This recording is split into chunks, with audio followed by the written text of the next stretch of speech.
Қайырлы күн, құрметті көрермен. Атырау облысының өңірлік коммуникациялар қызметі алаңында тікелей эфирде карантин жағдайында заң бұзушылықтарға жол бермеу жұмыстары тақырыбында тікелей эфирде баспасөз мәслихатын бастаймыз. Мен сіздерді спикерлермен таныстырып кетейін. Полиция департаментінің жергілікті полиция қызметі басқармасының бастығы Әлібек Қайыров, кәмелетке толмағандардың істері жөніндегі мамандандырылған сотының судьясы Ғизатолла Утарұлы және мамандандырылған әкімшілік сотының төрағасы Жаслан Жақсылық. Добрый день, уважаемые телезрители. В прямом эфире начинаем пресс-конференцию о работе по предотвращению нарушений во время карантина. Сегодняшние спикеры: начальник местной полицейской службы департамента полиции Әлібек Каиров, судья специализированного суда по делам несовершеннолетних Ғизатолла Утарұлы и председатель специализированного административного суда Жаслан Жақсылық. Әлібек Үмбетұлы, сөз кезегі өзіңізде. Құрметті Атырау облысының тұрғындары, Атырау облысының бас мемлекеттік санитарлық дәрігердің қаулысымен 30 наурыздан бастап Атырау қаласы бойынша карантин және Атырау облысы бойынша шектеулер қойғанын өздеріңіз білесіздер. Соның ішінде 2 сәуірден бастап Атырау қаласына кіріп шығуға толықтай тыйым салынды. Осыған байланысты Атырау қаласы аумағындағы бойынша 4 бөгеу блокпост орнатылды. Бұл 4 блокпост бекеттері полиция қызметкерлері және қорғаныс министрлігінің жауынгерлері СЕС мамандары жұмылдырылып қызмет атқаруда.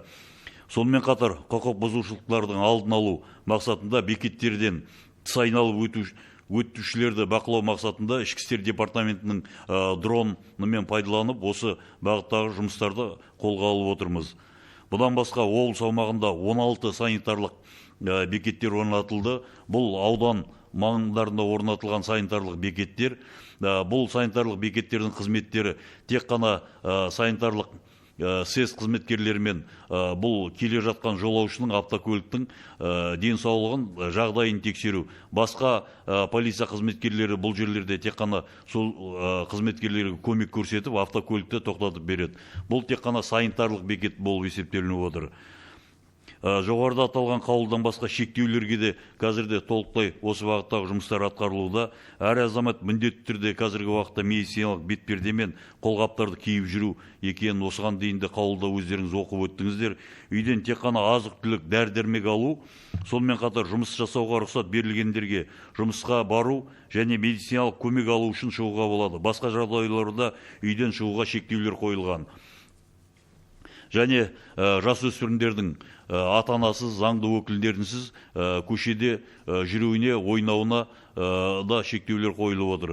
Бүгінгі күні осы төтенше жағдай режимдерін бұзған 58 адамға әкімшілік хаттама толтырылып, жауапкершілік қаралып отыр облыс бойынша. Соның ішінде 11 адам сот шешімімен қамауға алынған. Және де осы облыс аумағында жалған мәлімет таратқан үшін 5 факті тіркеліп, тексеру амалдары жүргізілуде.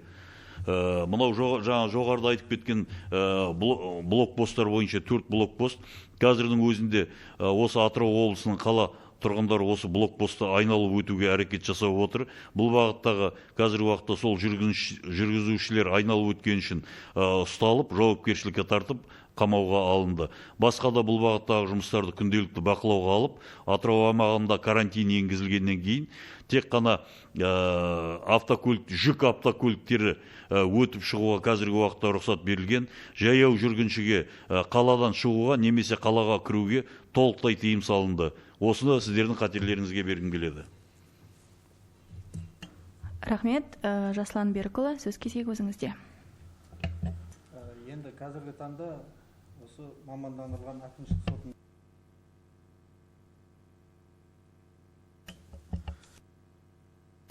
осы қазір төтенше жағдай енгізілуіне байланысты әкімшілік сотпен тек қана егер баптың санкциясында әкімшілік қамақ көзделген жағдайда, Қазақстан Республикасынан шығару туралы жаза көзделген жағдайда және осы төтенше жағдайларды режиммен бұзу жағдайындағы 3 санаттағы әкімшілік істер қаралып жатыр. Басқа санаттағы әкімшілік істер, лауазымды тұлғалардың шағымдарын, іс-әрекеттеріне шағым, қаулыларына шағымдар төтенше жағдайға байланысты қарау кейінге қалдырылып жатыр. Сонымен қатар қазіргі таңда осы қаралып жатқан істердің бәрі қашықтықтан қаралып жатыр. Яғни трюконт мобильдік байланыс арқылы қаралып жатыр. Енді осы төтенше жағдайға байланысты қаралып кеткен істерге кішкене тоқталатын болсам, осы 16 наурыздан бастап бүгінгі таңға дейін әкімшілік сотта 43 іс қаралып отыр. Осы 43 іс бойынша 23 әкімшілік іс бойынша айыппұл жазасы қолданылды. Бұл әкімшілік істер жеке кәсіпкерлерге байланысты, жауапкершілігі шектеулі серіктестіктерге байланысты жасаған әрекеттер бойынша. Және 14 әкімшілік іс бойынша қамаққа алу жазасы қолданылды. Сонымен қатар 2 әкімшілік іс бойынша ескерту жазасы қолданылды және 4 іс бойынша іс жүргізу тоқтатылды. Осы 476 бап төтенше жағдай режимін бұзу, яғни бізде қазір қаралған істер, осы 476 баптың 2-ші тармағында көзделген істер, яғни белгілі бір жеке тұлғалар үшін белгіленген мерзімге белгілі бір жерден өзінің пәтерінен кетуге тыйым салу. Яғни өздеріңіз білетін болсаңыздар, өткенде әлеуметтік желіде үлкен қызу пікірталас туылған іс қаралды, яғни жаңағы өзінің туысы басқа мемлекеттен келуіне байланысты 14 күндік карантинде жүріп, және одан жаңағы осы қатерлі індеттің анықталуына байланысты оған шектеу қойылған болатын үйінен, алайда ол кісі үйінен шығып кеткен анықталды. Енді істі қарау барысында сот оның жасын ескерді және сондай отбасында қиын жағдай болғанын ескерді. Және осындай санаттағы істер бойынша әкімшілік жаза ретінде тек қана қамақтан бөлек жаза қолданатын ескеріп, ол кісіге ескерту түріндегі жаза берілді. Және осы 476 баптың 3-ші тармағында отбасылық іс-шараларды өткізуге тыйым салынған санкциясында ескерту, 10 айлық есеп көрсеткіш мөлшерінде айыппұл салу, не болмаса 15 тәулікке әкімшілік қамаққа алу жазасы көзделген. Өкінішке орай, осы төтенше жағдайларға қарамастан отбасылық іс-шараларды өткізу әлі де тыйылмай отыр. Сондай фактілер анықталды бізде. Ол фактілер бойынша сол отбасылық іс-шараларды өткізген тұлғалар әкімшілік қамаққа алынды. Және осындай жиналыс жасау фактісі анықталды. Ол бойынша да әкімшілік қамақ алынды. Және сағат 10-нан кейін сауда-саттық орындары жұмыс жасамау керек. Және азық-түліктен басқа сауда-саттық жұмыстар жасамайтын туралы режимді бұзған алкомаркеттің иесі қамаққа алынды. Букмекерлік компания, букмекерлік ойын-сауық орнының басшысы қамаққа алынды. Осындай шара қолданылды. Және осы карантин және басқа міндетті санитарлық эпидемиологиялық қарсы іс-шараларды өткізу туралы бұзушылықтар анықталды. Ол бойынша енді мекемелерге нан тарату арнайы қаптама болу керек нандарға. Нан сондай қаптамасы жоқ тарату анықталып, ол бойынша соны таратқан тұлға әкімшілік қамаққа алу жазасы қолданды.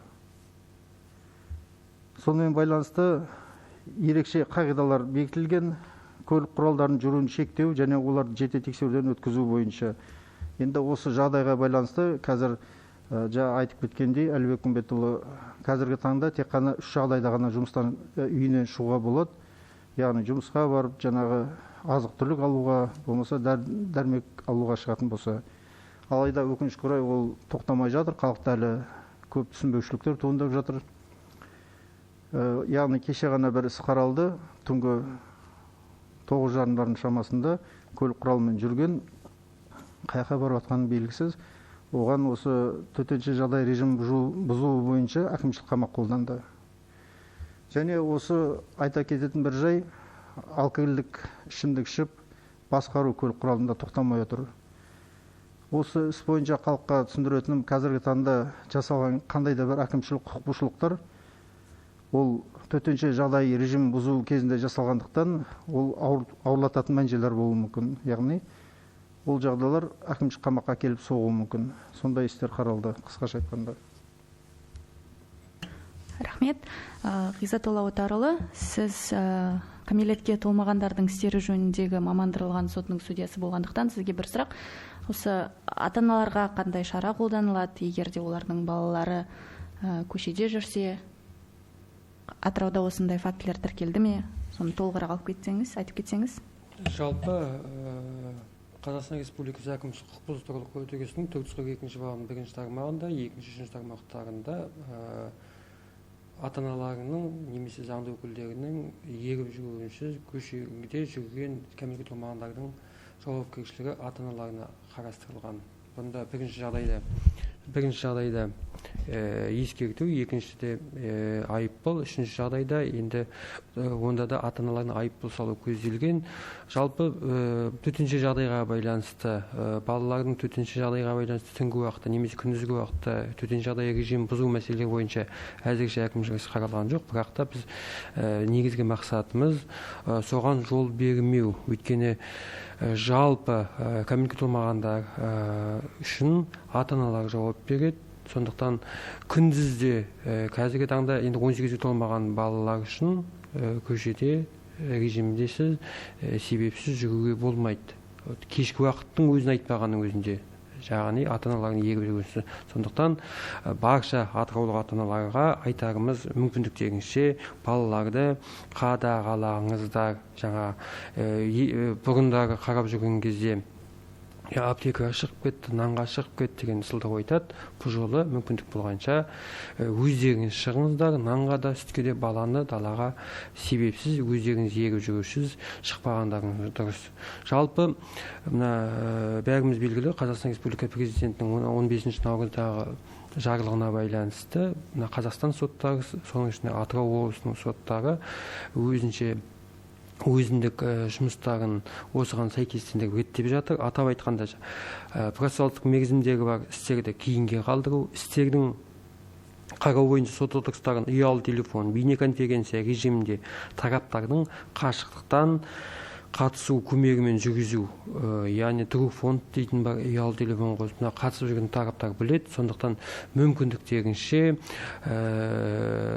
дауларды, азаматтық болсын, басқалар еңбек қатынасынан туындайтын дауларды мүмкіндіктеріңізше кейінге қалдыру, мүмкіндік болса True Font жобасымен немесе бейнеконференция немесе Skype арқылы қатысуға ұсыныс беру. Ал нағыз онымен келісе алмай жатқан жағдайда онда соттар сіздердің кездеспеулеріңізге байланысты онда істерді тоқтатуға мәжбүр болады. Сондықтан халықтарды, тұрғындарды түсіністікпен қарауға шақырамыз. Кейде тараптар болды, бастап кезде жаңағы қолғапсыз келген, маскасыз келген, енді оларға айтарымыз тағы да ескертіп, бұл соттардың жеке қиғылықтары емес, бұның барлығы мемлекеттік деңгейдегі төтенше жағдайға байланысты ерекшеліктер. Осы ерекшеліктерді мүмкіндігімізше сақтағандығымыз абзал. Демек, Атырауда әзірге кәмелетке толмаған балалардың көшеде жүрген әлі тіркелген жоқ, иә? Жоқ, енді олар тіркеліп сотқа әлі жете қойған жоқ. Жалпы біз енді ол келсін деп жатқан жоқпыз. Біз енді солардың ата-аналарды шақырып жатырмыз. Балаларға мүмкіндіктеріңізше қадағалаңыздар. Өйткені режимге байланысты 18-ге толмаған балалардың ата-анасыз, заңды өкілдерінсіз жүруіне болмайды. Сондықтан осындай ескерту, шақыру, үндеуімізді осы Атырау халқының тұрғындарын шақырамыз. Рахмет. Құрметті көрермен, еске сала кетейік, біз тікелей эфирдеміз. Біздің спикерлеріміз полиция департаментінің жергілікті полиция қызметі басқармасының бастығы Әлібек Қайыров, кәмелетке толмағандардың істері жөніндегі мамандандырылған сотының судьясы Ғизатолла Отарұлы және мамандандырылған әкімшілік сотының төрағасы Жасұлан Жақсылық.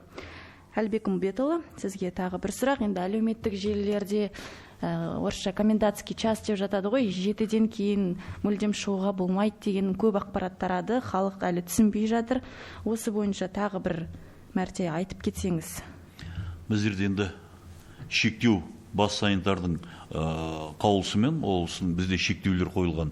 Сол шектеулер қаулыда толықтай бәрі көрсетілген.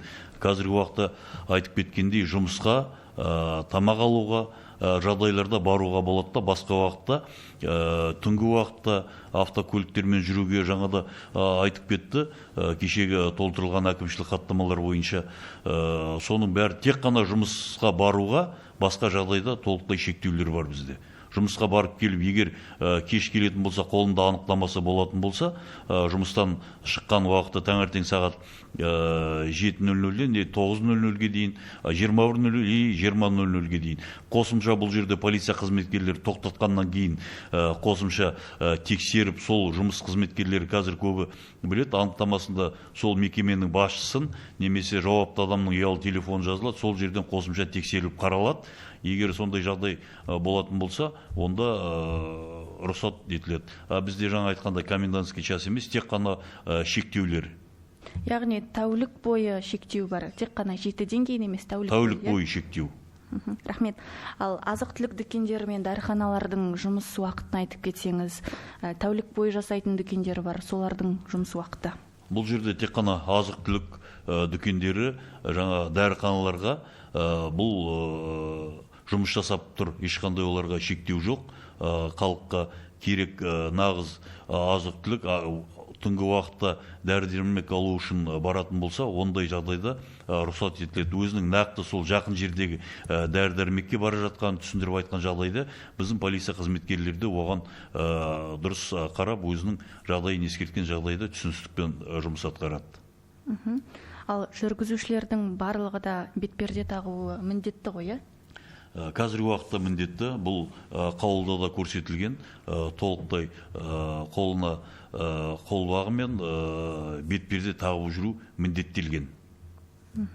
Ал бүгін осы 2 сәуірден бастап, осы 2 сәуірге дейін тек қана түсіндіру жұмыстары жүргізілді, қателеспесем. 2 сәуірден бастап. 2 сәуірге дейін, өздеріңіз білесіздер, 2 сәуірге дейін Атырау облысы бойынша нақты Атырау қаласының тұрғылықты азаматтар Атырау қаласына кіруге, аудан көлемінде тұратын азаматтар Атырау қаласына шығып, тұрғылықты мекен жайына жетуге дейін 2 сәуірге дейін уақыт берілді. 2 сәуір түнгі 12-ден бастап толықтай 4 блокпост жабылды. Қазіргі уақытта тек қана тамақ тасуға, арнайы автокөліктер, үлкен жүк автокөліктер, транзит автокөліктер блокпосттан өте алады. Қалған жағдайда қаладан шығуға немесе кіруге азаматтарға қазіргі уақытта толықтай тыйым салынды.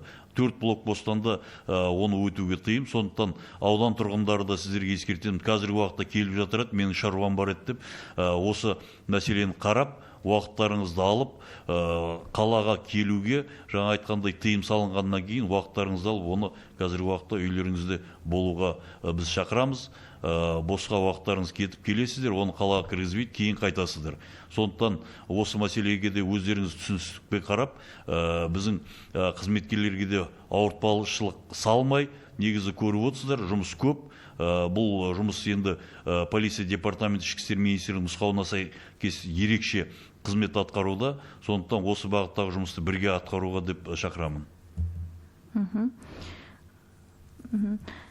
Ал осы блокпосттардан өткізіп берем деген такси жүргізушілері болды ма Атырауда? Фактілер тіркелді ме?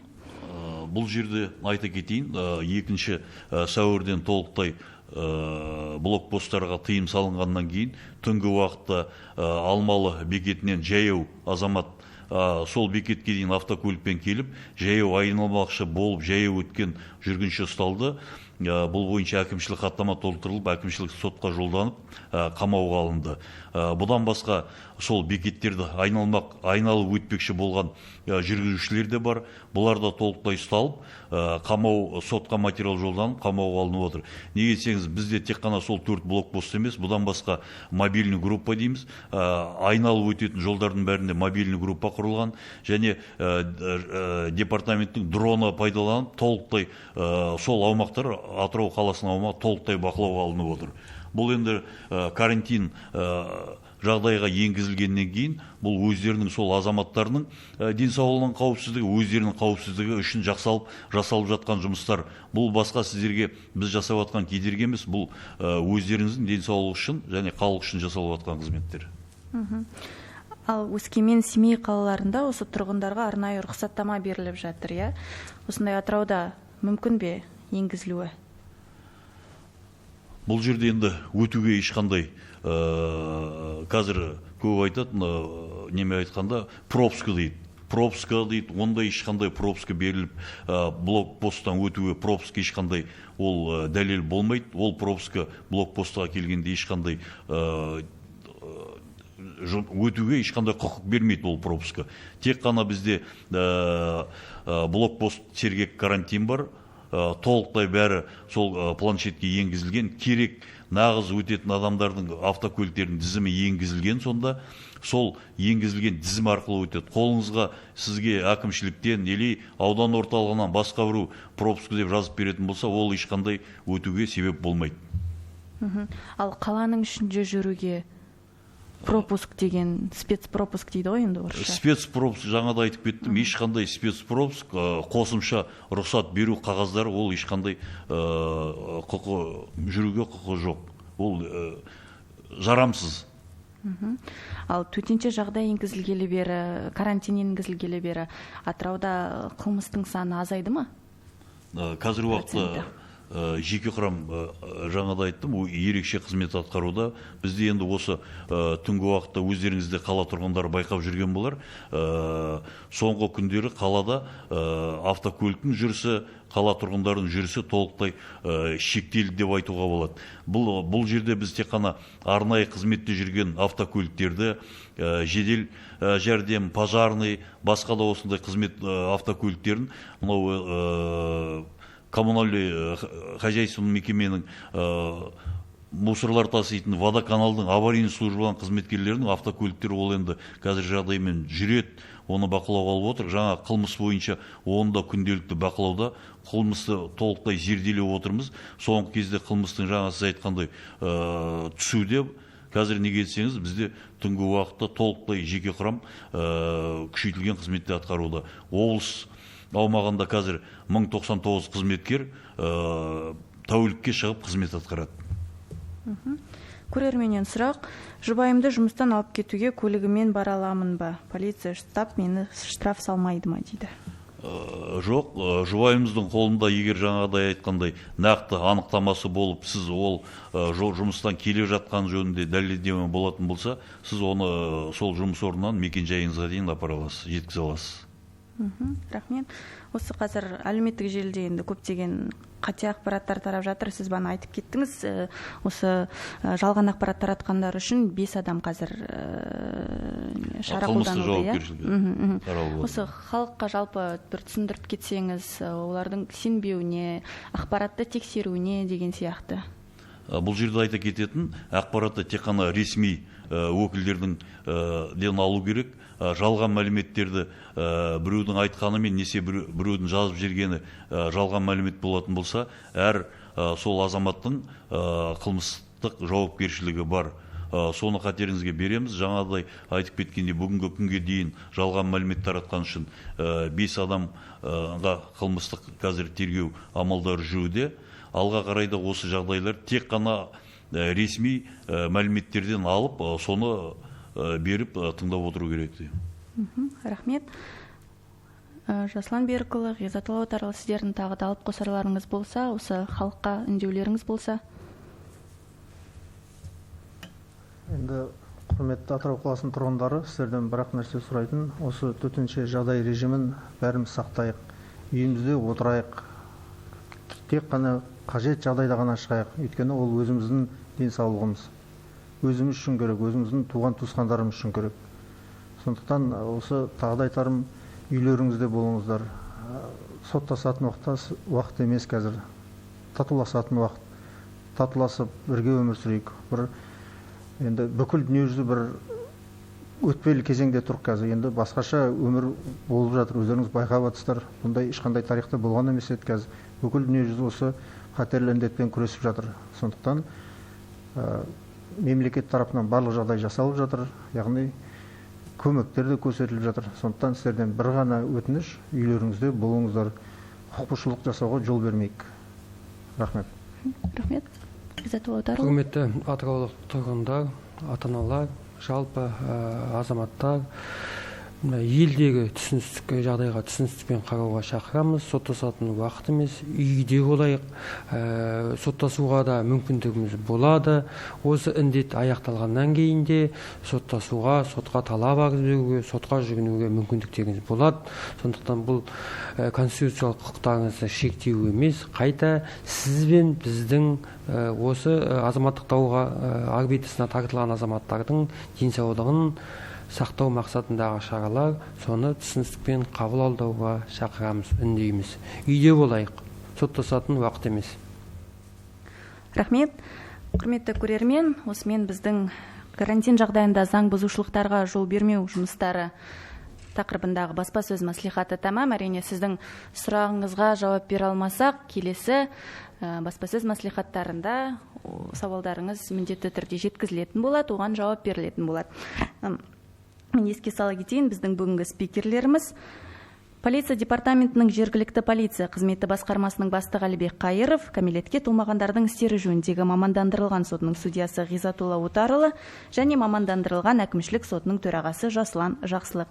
Уважаемые телезрители, на этом пресс-конференция о работе по предотвращению нарушений во время карантина подходит к концу. Если мы не успели ответить на ваши вопросы, то ответы на них будут озвучены на следующих пресс-конференциях.